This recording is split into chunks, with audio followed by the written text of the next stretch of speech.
에베소서를 시작하면서 사도 바울이 그 쓴 여러 서신들 가운데 옥중 서신이 있다.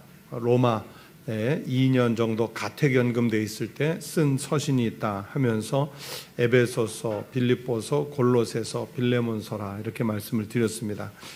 이 빌립보서는 빌립보 교인들에게 보내는 편지고, 사도 바울이 이제 소아시아에서 유럽으로 복음을 전하러 갈 때 그때 처음 당도한 그 그리스의 첫 도시, 이제 복음 전파를 시작한 도시가 바로 빌립보였습니다. 빌립보뿐만이 아니라 여러 도시들이 그 로마가 그 발달한 문명으로 도시를 세웠던 곳들이 있는데, 그 중에서 이 빌립보도 마찬가지로 아주 그 로마 문화가 잔뜩 들어와 있던 그런 도시입니다. 그 지금도 성지순례를 가서 보면 빌립보의 건물들 또는 경기장터 또는 감옥터 이런 것들이 그대로 잘 남아 있고, 그리고 자주장사 그 루디아가 그 장사하던 그 강물, 기도하던 강물, 루디아 기념교회 이런 것들이 아주 선명하게 남아있는 그런 도시가 바로 이 빌립보입니다. 이 빌립보 교회에 사도 바울이 편지를 쓰는데, 어떤 1장 오늘 읽은 이 말씀은 바울 자신이 빌립보 교회를 향해서 느끼고 있는 그 개인적인 감정을 여기에 많이 표현을 했어요. 그래서 3절에 보면 내가 너희를 생각한다 그런 말도 있고, 또 바울 내가 너희 무리를 위하여 이와 같이 생각한다 7절에도, 8절에 내가 예수 그리스도의 심장으로, 또 9절에도 내가 기도하노라, 뭐 이런 식으로 계속 그렇죠? 내가 빌립보 교회에 대해서 어떤 생각을 갖고 있는지, 어떤 느낌을 갖고 있는지 자기의 그 빌립보 교회를 향한 감정을 이렇게 소개를 하고 있습니다. 그런데 전체적인 내용은 뭐냐면 1장은 사도 바울이 지금 옥중 생활을 하고 있다고 말씀드렸죠. 그 옥중 생활이 오히려 복음이 확산이 되는 기회가 된 것에 대해서 감사하는 간증을 하고 있습니다. 그게 흐름입니다. 1장에. 그러면서 사도 바울은 자기는 예수님의 복음을 전파하는 것이 내 인생, 내 삶의 우선순위라 그러면서 성도들에게도 마찬가지로 복음에 합당한 생활을 해라, 복음에 합당한 삶을 좀 살아다오, 이런 권면을 하고 있습니다. 그러면서 1장 전체를 놓고 좀 말씀을 드리자면, 첫 번째는 사도 바울은 빌립보 교인들을 생각하면서 먼저 감사부터 하고 있습니다. 3절에 보시면 내가 너희를 생각할 때마다 나의 하나님께 감사하며 그랬어요. 왜 감사했을까? 한 3가지 정도 오늘 본문에서 이유를 찾아봤습니다. 바울이 왜 빌립보 교인들을 생각하면서 감사를 했을까? 그 중에 첫 번째는 5절 말씀을 보면 너희가 첫날부터 이제까지 복음을 위한 일에 참여하고 있기 때문이라 그러죠. 사도 바울이 하는 이 복음을 전파하는 일에, 복음을 위한 일에 그 빌립보 교인들이 같이 참여해주고 있었습니다. 동참해주고 있었어요. 후원자였다는 얘기죠. 격려자였다는 얘기입니다. 하나님의 일에 그렇게 적극적으로 참여하는 빌립보 교인들을 생각하면 바울의 입장에서는 감사한 마음이 들었던 거예요. 또 두 번째 감사는 이 7절과 8절의 말씀인데, 자기가 이제 목회자이고 또 빌립보 교인들은 성도들이지 않습니까? 그런데 목회자와 성도 간에 서로 마음을 담고 있는 그런 관계이기 때문에 감사하다 그렇게 얘기를 해요. 7절 말씀에 보면 너희가 내 마음에 있음이요 그랬죠. 그러니까 목회자의 마음속에 들어와 있는 교인들인 거예요. 또 그리고 7절 하반절에 보면 너희가 다 나와 함께 은혜에 참여한 자가 됨이라. 그러니까 바울 자신이 개인적 감정으로도 그렇고 또 교회 전체적으로도 보면 은혜에 사로잡힌 교회였기 때문에 바울은 이 빌립보 교회를 생각하면 감사한 거예요. 즉 빌립보 교인들은 바울이 생각하는 이 복음 사역에 있어서 목회자와 선교사와 같은 마음으로 동역하는 그런 열심으로 참여를 했으니까 바울은 감사함이 느껴졌던 거예요. 그래서 이 모든 것이 예수 그리스도의 심장으로 내가 빌립보 교회 교인 당신들을 사모하고 있다. 그러죠. 8절에 내가 예수 그리스도의 심장으로 너희 무리를 얼마나 사모하는지 하나님이 내 증인이시니라. 그런 마음이에요. 또 세 번째, 왜 더 바울이 빌립보 교회를 생각하면 감사하냐면 이 빌립보 교인들이 더 큰 은혜를 그 바라는 그런 믿음의 자세를 갖고 있었기 때문에 감사합니다. 9절에 보면 내가 기도하노라 너희 사랑을 지식과 모든 총명으로 점점 더 풍성하게 하사. 이미 은혜를 받은 사람들이에요. 그리고 자신들이 은혜를 받았다는 걸 압니다.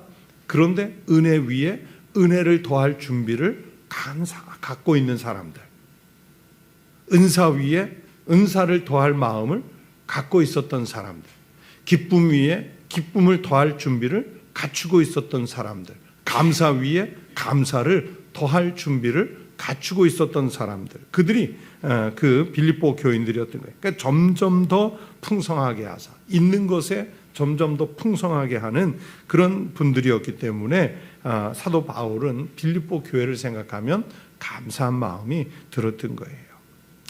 바울의 이런 그 편지의 논조를 보면 목회자와 교인은 또 서로를 만들어가는 관계다 하는 것을 바울이 보여주고 있어요. 바울 자신이 빌립보 교회를 이루었지만, 그래서 빌립보 교인들을 영적으로 양육하지만 빌립보 교인들은 빌립보 교인들을 또 바울이 선교사답게 목회자답게 자기의 일을 할 수 있도록 만들어가는 그런 역할을 한 거예요. 오늘날로 말하면 상호 보완적 관계였다는 얘기죠.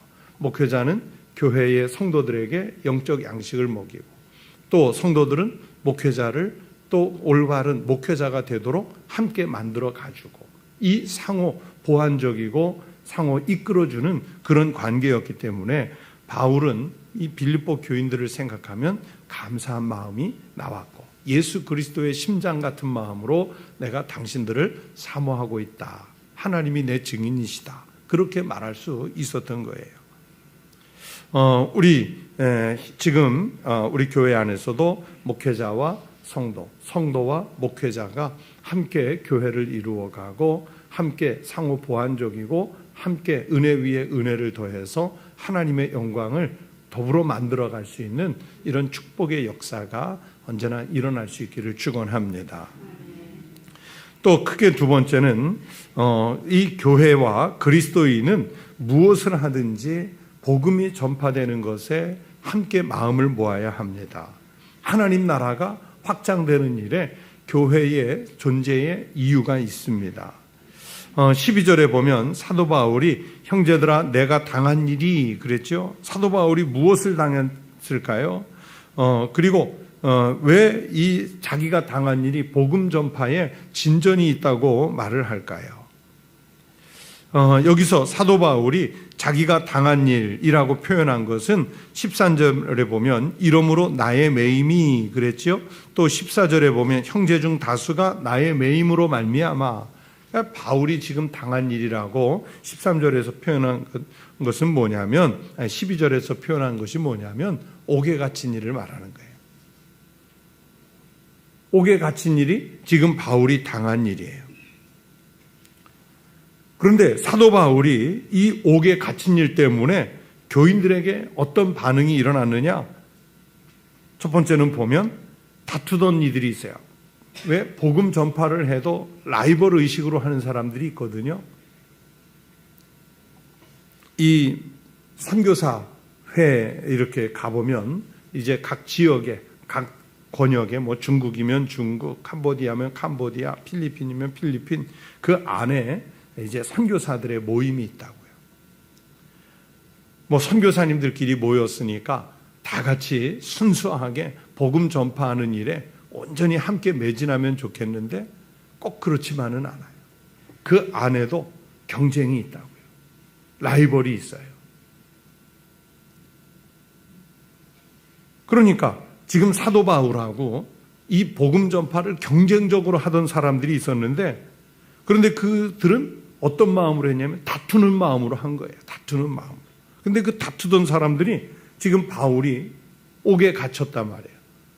옥에 갇히는 일을 당해서 자유가 없어지니까 오히려 라이벌이 없어졌다고 좋아하라고 생각하면서 더 열심을 내는 거예요.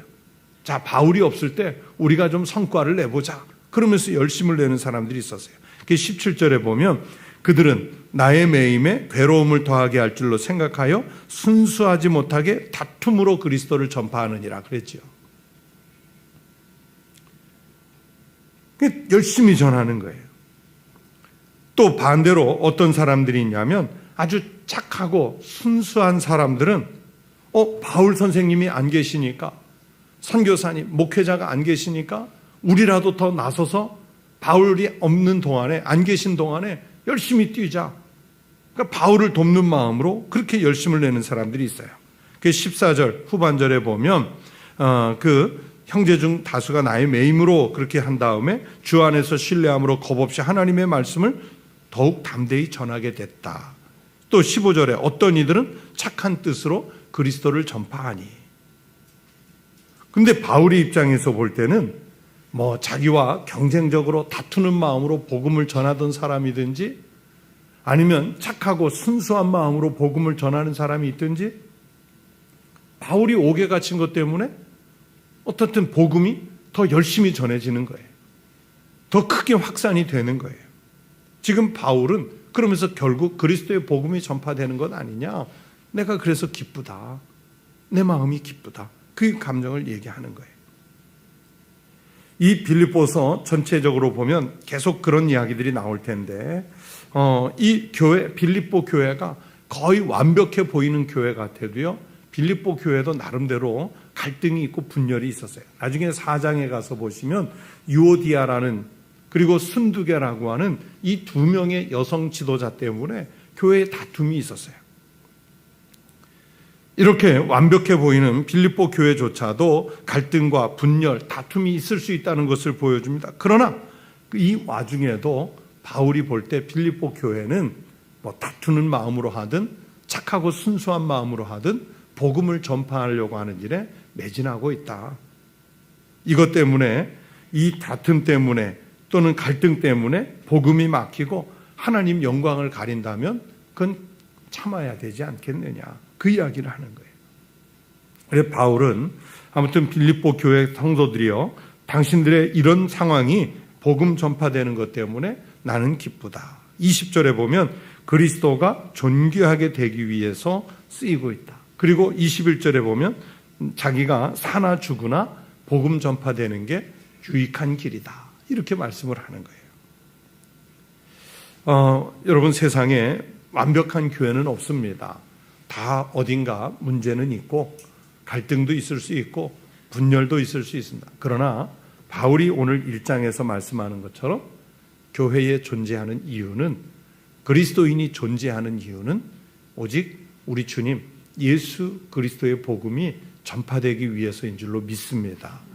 우리 교회가 이곳에 있음으로 인해서 복음이 확산되고 하나님 나라가 확장되는 그 역사가 있기를 축원합니다. 그리고 모든 것은 다 하나님 영광으로 결과가 나타날 수 있기를 주의 이름으로 축원합니다. 오늘 하루도 우리가 사는 곳에 복음이 전도되고 오늘 하루도 하나님 영광으로 나타내는 삶이 되시기를 주의 이름으로 축원합니다. 기도하겠습니다.